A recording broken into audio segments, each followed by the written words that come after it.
Good morning, everybody.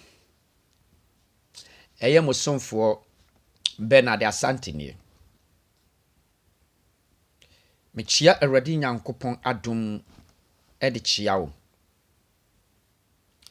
Yɛwɔ year 2021 mu. Me papa, mepɛ sɛ mebisa wo question me.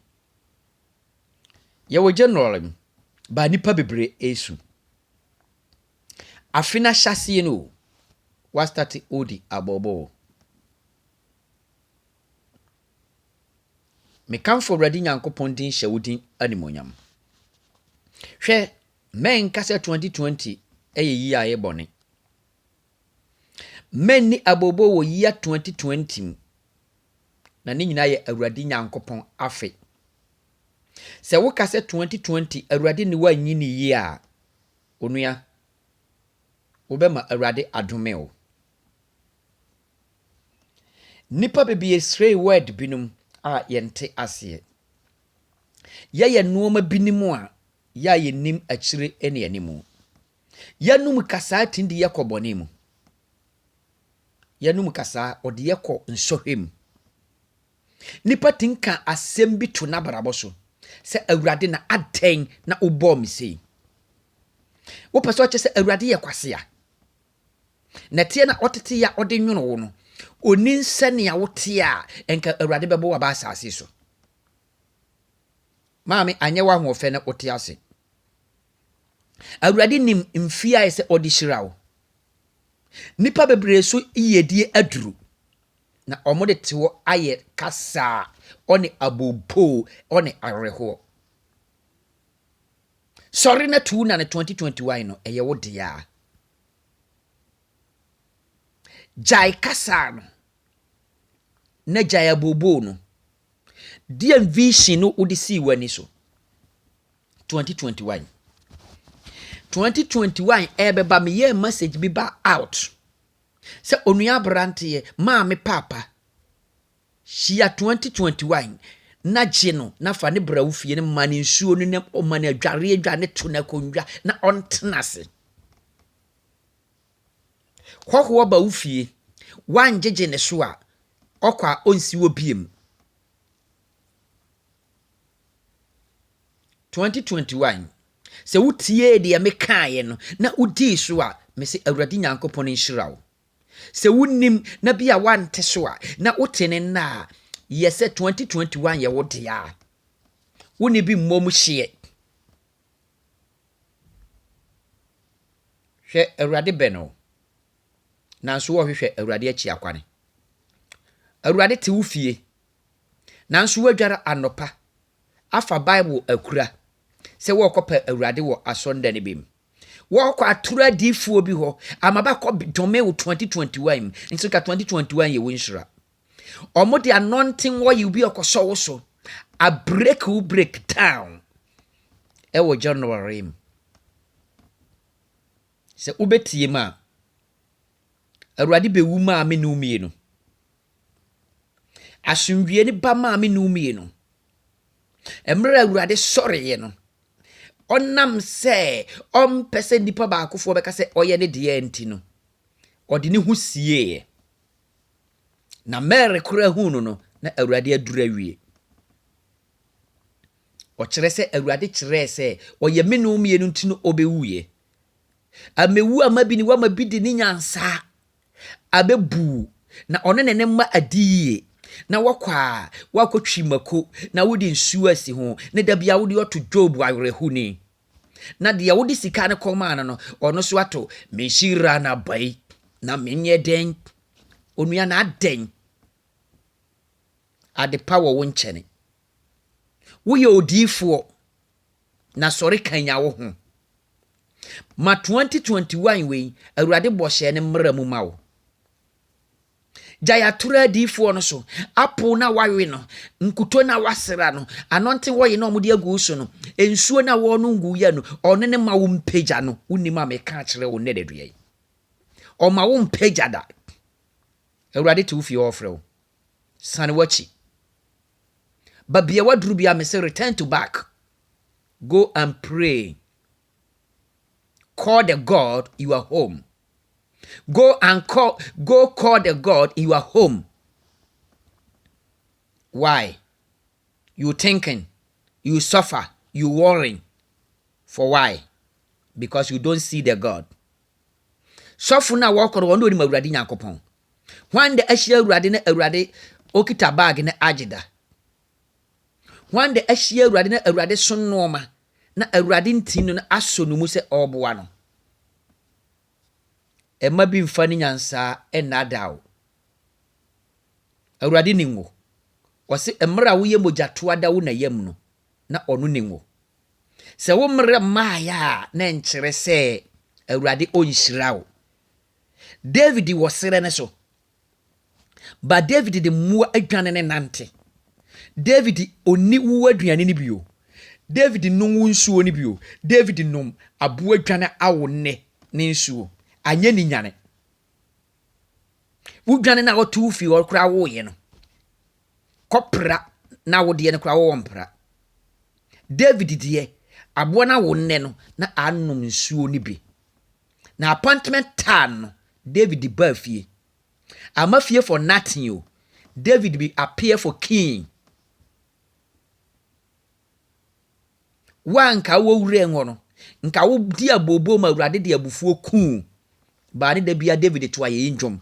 Na David wa ni daso. Na David nse nyame bi ne bo no. Sa nyame no bo no no. Odna kwotena sere ne so da achi odne beba fie. Aden. Odesani na aden. Ma 2021 we o meya no men to abrabo so e ma 2021 ye wadwendwene ne mfa wo nko ha wo mu ma wo fie wo sere mra ho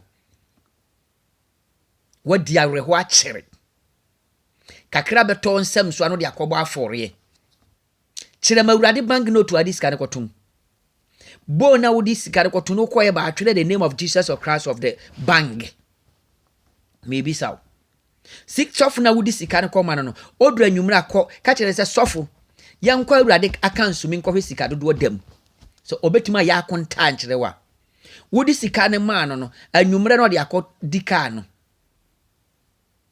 anwumra no de akɔtɔ nantwie ne yire ɔkɔ market ya ɔkire nam adwene akɛse aponchi akɛse wo ye nem aponchi mfie 30 unku bi nweda da bia we nsasawa wudi ahoma so ni konum kese no woru de koma sofo. Don't do stupid about your life. Sofo ni yeni pate se wa ono kura na oba abeji asotwe no me da na brabo so no me woni fie onya ntimi nsolve ye na wodo de ye kwaka ne ho maami papa sorry wate maami papa kanya won wate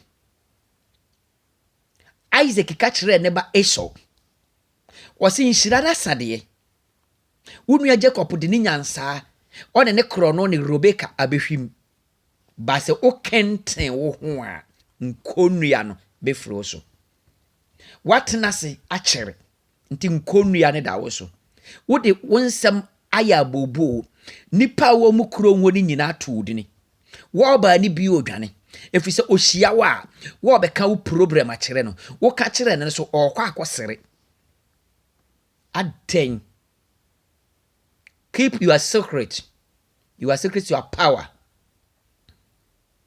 ma wani mini nyawo ma 2021 wa brabo nsesa ma ye mowudin kansem ma wani monyame nadi aware ho ayedene dia na eso tunu wana momu me bisaw yan tono aware wo store yan tono ba e wo store sika ngu store no wakwa akofa awurade nyankopon se me awurade nyankopon me nsam nhyira ne mani pa yodefo na obra adwuma de yemfa binka bia ya adwuma 24 hours wubisa ne 1 euro a wonyama wubisa ne Ghana ska peso so wonyama ne ho ntare asana tete anya adwuma ne woye no eni ntima wadwuma de ne ntimi mfa sika ma wo awurade nka nkyere wo wotam ne nuruye woni ndia wowom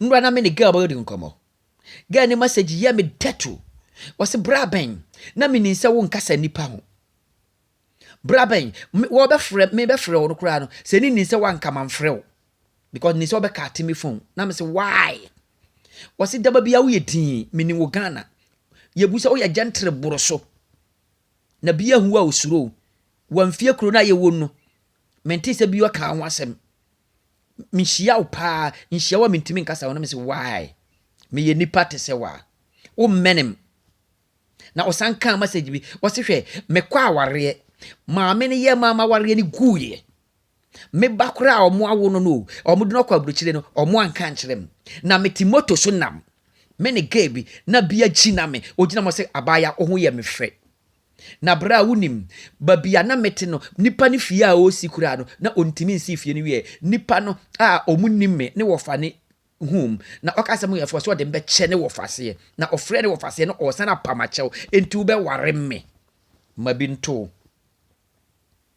ani abobo osi nipa ne se ntu be ware me wofase no na oti ase a omu ka se omu frɛ bra no okoye abansoro ye kana bronsane na ono nko ahye mi ne na be ma ne tinka kyerɛ ne se memma wa ba Scotland abedi 6 months oba no betena won tena ho a bra wachi oba kobra up and down enka nipa ne so de na obehye yitari wura ngai a keep no ofie aye housewife wa hu ba bia awurade age na frim sa atema ma america se o ma ne ba ne nware no I think say obedi yaw because ahwere ade no ka mesere sa na me se na anya wo mredo no wa ware power baby ba na awurade mpese obekọ musuom ba nso no de wo di yaw awurade a kire wo wa ware pa no onua na aden wo mre ma ya meni agreho anamon bia wuntu no se otena fie ho a wo se no timoto so onte kam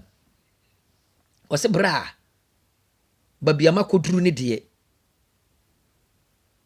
ehu aten na nipa ye di abobo ya pre ye ho wobram na ye gya ye nhyira ho na ye nante na nhyira ne da ye chi aten nya wo ho mre 2021 ma 2021 kasa nkyerɛw na wo so to 2021 fo fa 2021 ye wunua fa ne ye wadamfo wo ne ntwene mmom njani wo fie enko ba bi nkotena ho wo beba ne koma den no wo beba ne ho bono enti wuntime mene no ono so huwane ne buafu obedwane agyawo abrane unim ma wani nka wabrabom na tu anamo bi wa awurade mu na awurade efrew in the name of Jesus awurade say afi ye wafe Benard come for awurade Nyankopon ma wo me say no matter how it is ne ye wabrabo akoduru bia no awreho awudi ye 2021 me say awurade mie pono ma wo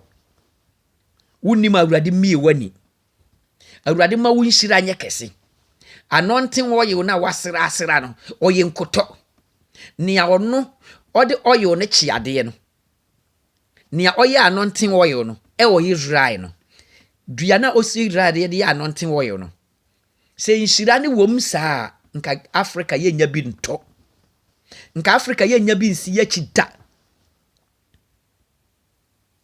mabi mfani nyansa emu mawo nkoto oil mmesi wufie awurade Nyankopon se mede makwa na momfa nchekwa aden wa mampaibo obi otono mpaye amawo a wo wanu abetima bie no wose frɛ me wo hia dem na meka nsɛm ahintade akyerew na frɛ me babia wo wose babia ba nu ana ba san hia na meka mo ho wo ne wo mba na awurade wo mu fie wo ne wo mba no wo ne ukuru no mienu aho da mpa so awurade ka mo ho mo ye sense kwa we have to pray to God say awurade da me ne me yere all day da me ne me kunu odai awo na ho ayedene no awurade ma ye bewie no fifire na otuye no ma fifire ne meye ba wo ye sex no you have sex your wife ni wo bom paye mfanye hi na waje ho akere ba na sunisu akere brawo pram akere nso da ba bia wo mpra wo sori ya ne wa sori o sori firi wa ne ma woi wa do me Nia wodo ye wo pira wo no kasa awurade yi enna wo ya ye dai ya na mi hunu no fifire ya oti yi awurade ma fifire no omonwura mi hunum na create ba mame na se an create ba ma wa ebe ye onwa koton kra mo ntare be gufie o wukunu ma atwopo ne se fa ya aduana wo ba no de atom kra ntare na ogu mpa ne so obi sa se din ya we wo ba ne pese wo ba na hwe se so awurade nyankopon we se wonye nse de nwa odi chop money ama no odi okọ adwuma ba oba wakọ ton kra ntare ofi se wunya nya aba ne bi ntitop ma ne mema obenya choice oba no wa kire ne se chop money ni gu no na bi sa aden adwoa na de wanya de no we memma na be pese beba omo se omo ba disia nti me siesie bachi awurade nyankopon shira awurade no wona awurade nya okese aya mo somfo Benard ni hwehwe mo YouTube wo bo Benard Asante a wonsa be kame videos wo peme njuma the same thing ko ho wo benya njuma asundwe wo mo betofo yiyai minimum obedi ni ye efite 2021 ya mafe me mana kwa aba hweye ni wa man ametena me fie wa nkyere me pese me no che no na inshira ne bi ba wo so oni ntima no pa me kire wo no mo somfo Benard ni nia eye hawda wo so no awurade nkae wo awurade hunu mobbo awurade ne wo ntena 2021 nye wafe nkuguo metwam ma wo nia aya awerho awurade nyi wo mfrem wo ma wo moso de na awurade nje mmofra ne mrafie asundwie metena fie o medua ba bi a eye fruit a wo betimate na wodi a enye de ma wo na hunu nyina enye mfaso de ma wo awurade nkae wo na ohunu mobbo awurade ma wo nye kese ewo wadum mu ba bibiara be nante biara awurade nkrokra wa na momo ni wa wo betime nka bia atom enkan wadun no mu amen bye.